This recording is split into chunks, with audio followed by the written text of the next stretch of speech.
what has changed in the NFC East in the Dynasty football. We're going to talk about that in today's video. As always, if you like the channel, please do that. It will help us grow. And yeah, we're talking Dynasty, and we're 7 weeks into the season. It's October 25th. We're just kind of looking at like what has changed in the NFC East. What has changed in Dynasty football? Because it's good to look at things week to week. It's easy to react and overreact. If you look at things from a 7-8 game sample, I think it's much better. So we're just kind of going through each team in the NFC East and just seeing what changes. And we're going to start with the Dallas Cowboys. And, I feel like this team, a lot of their players have lost a little bit of dynasty value, starting with Dak. Dak is QB 16, according to Keep Trade Cut. It's kind of where he's been all year long. So he hasn't really fallen off too much. I'm just worried that we're not going to ever get the true difference maker at the position, Dak Prescott, the 5,000-yard passer, Dak Prescott. I'm just afraid we're never going to get back to that level. One of it is just the offense that they're running is not – they don't want to have Dak throw that much. But, 2019, we saw Dak throw over 4,900 yards and 30 touchdowns. 2021, we saw him throw 37 touchdowns. I just don't know if we're going to get to that level anymore. I don't think – if you have Dak as your QB2 moving forward, I don't think in a 12 team, start 10, 11, 12 players, I don't think that's going to be doing it for you. You need to try and upgrade, get to a bigger difference maker at the position than Dak Prescott. It's just, I think it's going to be holding you back. Quarterbacks are way too valuable that, this year, I don't think he's as bad as he's playing this year in terms of averaging 15 points a game or less than that. But I think he's just going to be like a 17-point a game type of player from here on out, unless something significantly changes from, the offensive standpoint. So just kind of keep that in mind with Dak Prescott. And if you can somehow tier up by tagging Dak Prescott with like a first-round pick and getting a Lamar Jackson or a Justin Herbert or even like a Tua, I think I would do that, to be honest. I really do. So in terms of the running back with Pollard, like this is the perfect example, I believe, of selling. Like I mentioned it a lot with running backs that it's just they're so volatile that whenever I see so Tony Pollard coming into this year was the RB5. He is now fallen to the RB10 just due to other people moving up and him not playing as well as we thought.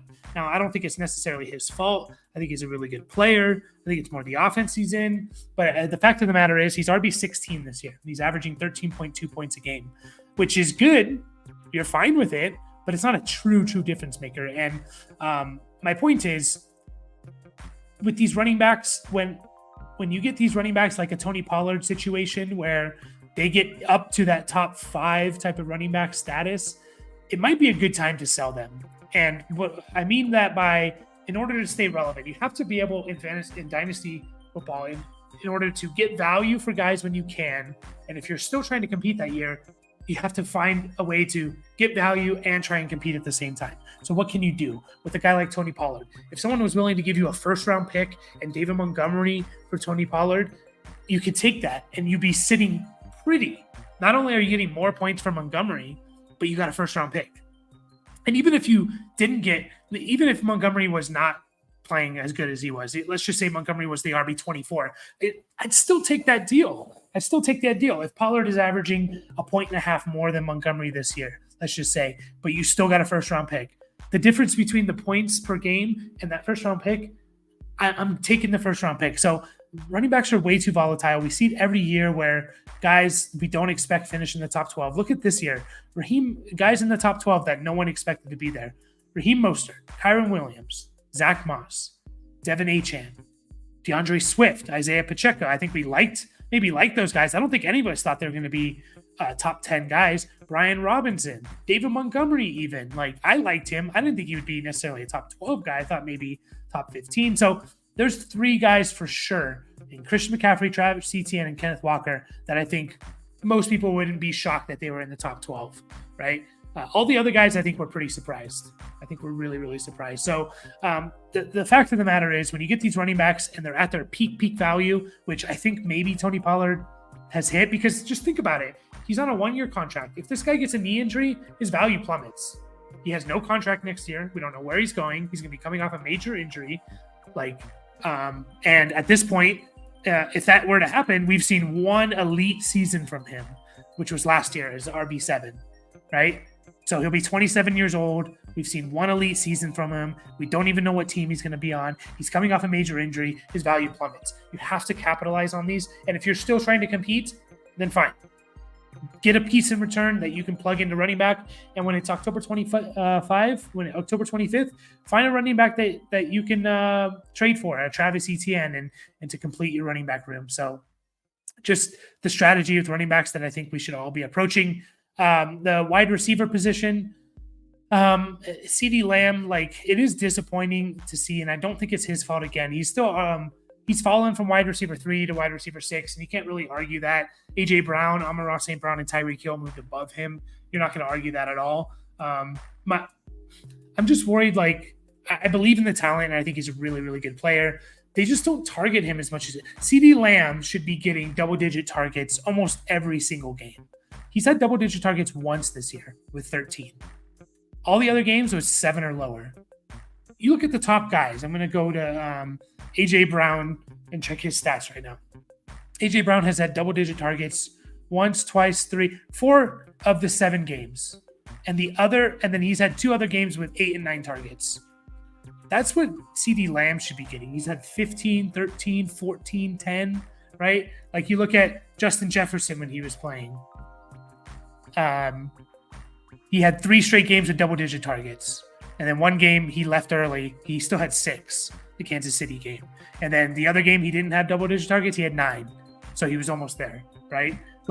These guys need to be hyper-targeted. Obviously, Tyreek Hill, Amon-Ra St. Brown gets double-digit targets. They don't do that for CeeDee Lamb. I don't know if it's Dak. I don't know if it's the offense, but that is a little worrisome. However, things can change very quickly. A new offensive system can get in there very quickly. And I believe in the talent that is CeeDee Lamb. So I still think he's easily a top 7-6 dynasty wide receiver at this point. So we'll move on to the New York Giants. I want to start with Daniel Jones. And I mentioned this when we talked about the AFC West and Josh Jacobs, that you could potentially, when a player has their best season 4-5 years into their career, I think it's time to sell. I think that's the signal to be okay, I'm going to sell now because this guy is 4 years. Josh Jacobs, it was year 4 where he had his best season.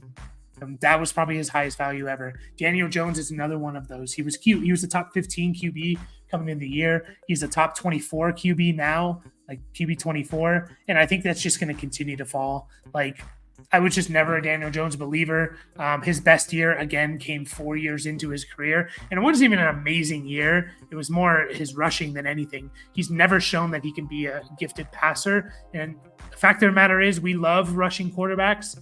But if you can't be an effective passer, a good passer, you're not going to survive. And I just don't think this team really wants to roll with Daniel Jones. I know they're kind of tied to him, but man, if you could still get a first-round pick for him, or if he has a couple good games here, I would definitely trade him. But it's just a lesson for all of us to learn of trade guys who have their best year 4 or 5 years into their career, because that's probably not going to be the norm, right? It's probably not.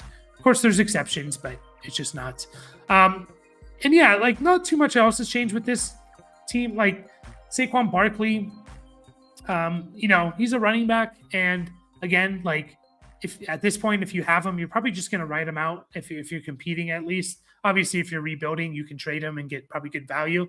But he's a guy that maybe in the offseason next year, you try to tear down. You trade Saquon Barkley for a guy that's in the 20s, according to Keep Trade Cut, and you pick up a pick because, again, Saquon Barkley is he's getting up there in that age, and injuries pile up, and still think he's a gifted player, and you just kind of use him if you can this year or sell him if you're tanking.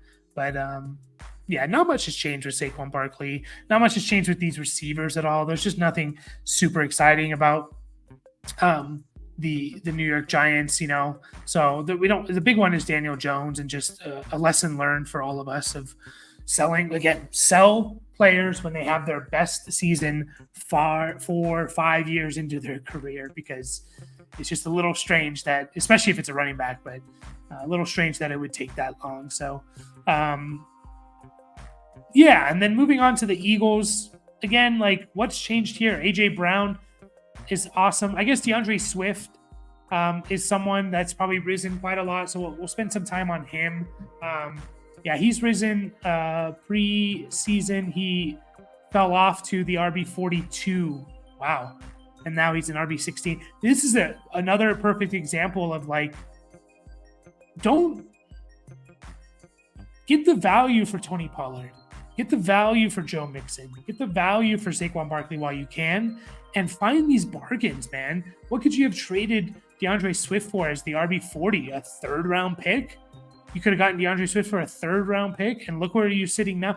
This is the approach you need to take with running backs because they're so volatile. Take the value when you can, find the bargains, and then you reap the benefits, right? If you traded Saquon Barkley for a first-round pick and DeAndre Swift, you're sitting pretty. And again, even if DeAndre Swift was averaging 2.5 points less per game than Saquon Barkley, you're still happy because the difference between the points per game is not huge enough to warrant like that for not getting a first round pick. So just a perfect example of the volatility of the running backs. We knew he was talented and he went to an awesome team. And yeah, it's just get the value when you can from these guys. So there's not really much else to talk about the Eagles. Like Devontae Smith, I know we're all a little worried about him, but I think he's just too good of a player to kind of to keep doing what he's doing, essentially.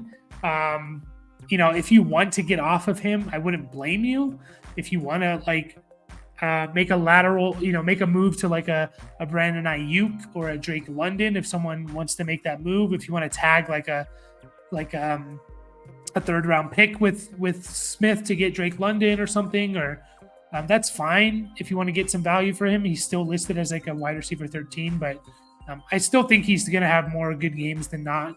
But it will be interesting to follow. I think it's just too soon to really determine Devontae Smith and what his dynasty value is. So I don't want to overreact to it at all. Goddard is Goddard. Like, again, tight ends, unless you're Travis Kelce and maybe Mark Andrews, I don't really care too much. Like, even Sam Laporta, I think, is a little overrated. Like, I think he's a good player and stuff, but is he going to get to that true difference-making level that, Kelce has gotten to? So, yeah, not much else has changed to this. And so we'll kind of just wrap up with the Washington Commanders here. And, Sam Howell, if I would trade him if I can, like, I know I'm saying that a lot for people, but he's a perfect example of the fantasy production doesn't line up with how he's playing on the field. Sam Howell's QB9 this year. I believe it's QB11 this year. He is not playing like a top 12 quarterback, and he could get replaced this year. I wouldn't be surprised. If someone's still willing to give you value as a top 12 quarterback, trade Sam Howell. Please do. Like, you need to trade him because he's listed as QB20. Even if someone's willing to give you QB20 value, please trade him. Like, I don't think he's going to have a starting job the rest of the year. Like, too many sacks, too many turnovers. Like, yeah, he puts up numbers, but a lot of it's because they're in a position where he put himself in, where they are trailing and all the time, and they need to get those garbage time numbers. So I would just get out of Sam Howell if I can. Brian Robinson is the perfect running back to move off of if you can still, right? He came into the year, just double checking here. He came into the year as a RB 35. He moved up to as high as like a top 16 guy. Trade him now. He's fallen off a little bit down to like running back 22. Trade him now. Like, he could be literally nothing next year if this whole if they get a new head coach, a new offensive system, he could turn into nothing. Get what you can from him. If someone's willing to give you a second round pick, even if you're contending, and just find another running back to plug in, like, just do it. Let's have them send you a Chuba Hubbard and a second round pick for Brian Robinson and just roll with it because, I'm just worried about like this guy could literally turn to nothing. He's played well this year. He's been a top 12 running back. I just don't think it's going to last. And I really don't think that this coaching staff's going to be here. So yeah, if someone's going to trade you, a Chuba Hubbard and a second round pick, a Kenneth Gainwell or Kareem Hunt, just do it. The difference between the two are not going to be a whole lot. So and then Jahan Dotson's a big one to talk about, man, super disappointed. Like he's fallen off so far. Coming into the season, he was a top 20 receiver. He's down to wide receiver 42. Again, I look at this as like, if you have him, you probably spent a late first or early second round pick on him. Don't sell low. You're selling low now. Don't do it. How I look at it though is, can I buy low on him? Can I send a late second round pick, a third round pick for Jahan Dotson? Can I do that? And I would think about doing it, because I still think he's very talented. And then just like I said, this whole offensive system could change. They could have a new quarterback. They could have a new coach, offensive coordinator next year, and Jahan Dotson could be a stud. Who knows? So he's just like, to me, the perfect buy low if you don't have him, or hold if you do. Don't sell low on him because he's still a first round receiver that flashed his rookie year. That just, I don't know. They just don't seem to want to target their receivers heavily.